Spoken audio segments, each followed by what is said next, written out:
Si te sonríe la vida. Nativo de Guanajuato, de San Diego Corralejo, lucho contra el violento.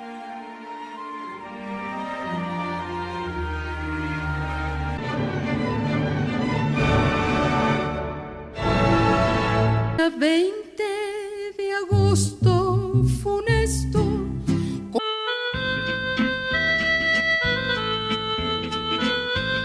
Mexicanos, la santa bandera de la patria.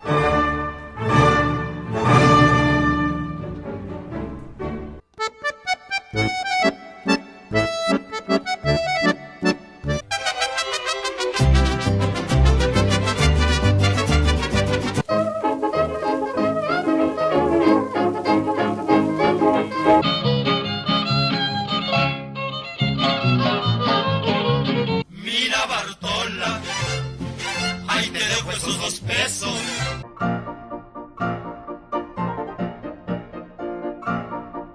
Dinero, pero ellos viven de lo que tú estás pagando y si te tratan como el cartel es de respeto y jamás ha perdonado ese Raza de bronce, de piel morena, pueblo de México en general. Vamos unidos a la faena por la regeneración.